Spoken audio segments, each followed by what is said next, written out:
Hey guys, I've got another review for you today. I've got in the Pixel 7. I got this one specifically for free from T-Mobile by adding my mother-in-law onto my family plan. But if you don't have the luxury of having someone to bring onto your family plan, then this phone will run you $600, although it's pretty much always on discount, so I've seen it many times for as low as $440. And if you have a carrier that you like, they likely will have good deals on this to keep you on their service for a couple more years.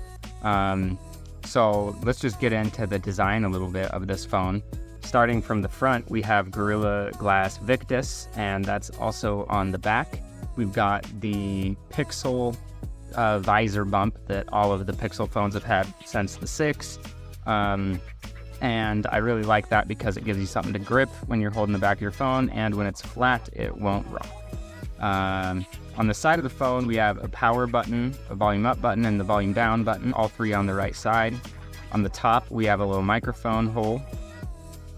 And then on the bottom, we have the USB-C port, as well as another speaker. That pretty much sums up the hardware, other than the underscreen fingerprint reader.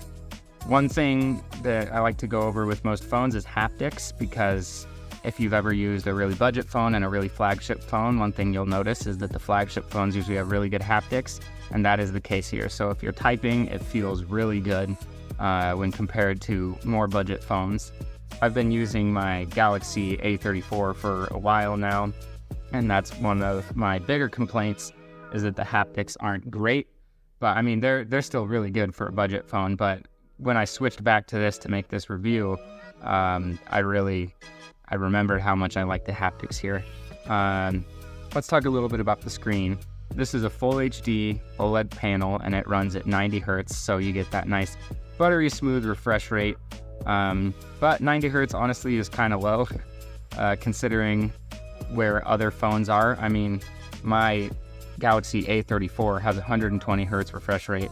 But honestly, I like this panel more than the one on my Galaxy A34, because the A34 has some sort of anti-reflective coating that I don't think looks that great. But overall, I really like the screen on this phone. Along with the screen, we've got the speakers, which are a hybrid stereo speaker setup. The headphone grill up at the top here will play while the bottom speaker is firing, and it sounds pretty nice. It's fairly loud, but overall, there's a lot of phones that have better speakers. Again, going back to my Galaxy A34, it just sounds a lot better. But these are good enough in general. Yeah. All right, let's talk a little bit about the software, which is what everybody loves about the Pixels. So it's stock Android. Right now I'm running Nova Launcher because I run that on all of my phones, but it's extremely snappy because of that. Because Google owns both the hardware and the software, and they made their own chip. So super snappy, and then you get a lot of the software smarts. There's a lot of camera features like unblurring faces or hiding people that this phone has that others don't. It also has Hold for Me, so if you're on a call with, say, like an insurance agent or even worse, internet service providers, then you'll be able to use the Hold for Me feature. So the assistant will essentially hold for you, and then once someone is on the line, the assistant will get your attention and you can hop back in. It also has phone screening, which I really like. It pretty much blocks all those annoying spam calls that you get, because your assistant will pick up and let the person know that it's screening the call. And if it's a scammer, they usually just hang right up. So I've really enjoyed that on this phone. And that's a feature that I haven't had access to on my Samsung. Although I know that they have some Bixby integration with calls, but it doesn't seem to work as well. But those are my favorite things about the software. And then let's talk a little bit about performance. So this is running Google's Tensor G2, which is it's really fast, but my problem with it is that it runs kind of hot. So even when I'm just doing normal stuff, it'll get a little toasty. But if I'm gaming, it'll heat up relatively quickly. But it can handle games really well. Any game that I've played, it can just kind of chew through. And I'll get a little recording of a game so you can see what I'm talking about. I've got Alien Isolation booting up here, and I'll just cut to when it's loaded. I've got Alien Isolation loaded up, and I'll just play a little bit to show you how it performs. One thing to mention is that this phone has 8 gigabytes of RAM, which is really nice. I don't know if you've ever used a budget phone with like 2 gigs of RAM, but it's a world of difference the more RAM you get and how responsive a phone feels.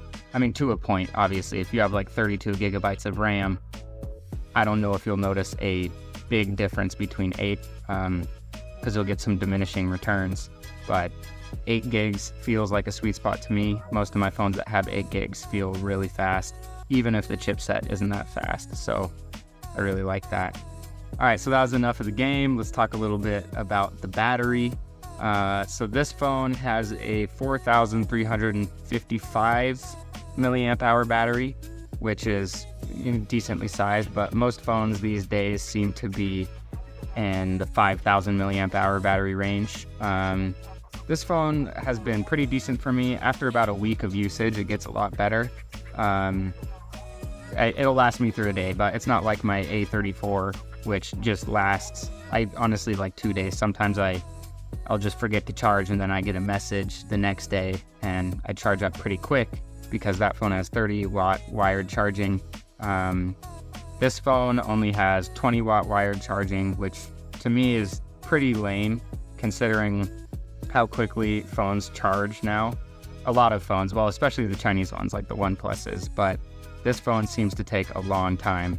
It's 50% in about 30 minutes, whereas other phones I've had charge a lot faster. One thing this phone does have that a lot of budget and mid-range phones don't is it has wireless charging, which for me isn't a huge deal, you know, because it'll produce more heat, which this phone does not need more heat. It already heats itself up quite nicely, which makes me worry about the longevity of the battery, as heat kills batteries really easily. The last part of this review that I want to talk about is the cameras. They are just fantastic, as everyone would guess, because Pixel always has the best cameras, it seems, especially in the Android world. But I like the pictures on this even more than my wife's.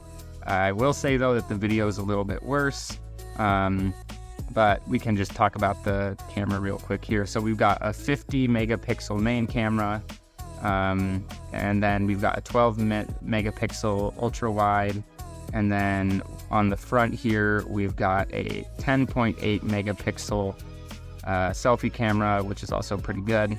And the main cam on the back here has optical image stabilization, so you can get really good stable images with it.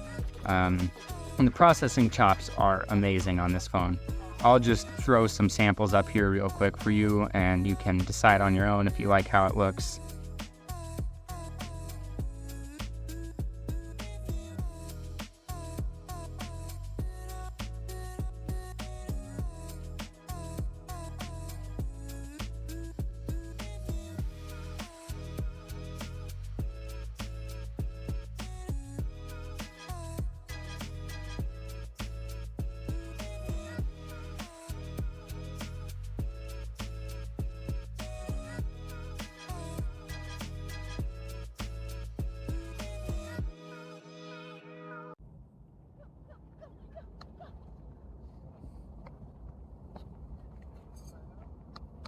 Whoa, the moon. You see the dark? Oh. What you thinking about? Could it be the walls? Are you thinking about the walls? How long have you been thinking about walls? A year and a half. A year and a half? Oh, look at this beautiful paint job you did. No stress. Oh. All right, let's talk about the pros and cons. So obviously software. Google owning the hardware, the chip, and the software of this phone makes it so it all just works together really well. The cameras are fantastic, the best Android cameras you can get, I think, other than the Pixel 7 Pro, and overall, just the performance for the price is really good. I think for a mid-range phone, this really feels more like a flagship phone, and especially with the carrier deals that you're able to get, I think there's few reasons to choose other phones unless you're like a diehard Samsung or Apple fan and you're fully invested in their ecosystem. The only con that I really have for this phone is that the tensor chip gets a little bit hot, and the charging also gets the chip hot and is rather slow. So I think long term the battery on this phone is probably going to degrade rather quickly, but for all the things that you're getting, I think that it's worth it personally. Hopefully Google can fix these things in the future, and they can make Tensor, similar to Apple's silicone, where it runs really cool, super efficient, really powerful, and then Android would have a Apple-like experience in terms of longevity for a given battery size. Anyways, that's my review. I hope you liked it. If you buy one of these phones, please let me know in the comments, and I'll see you on the next one. Bye.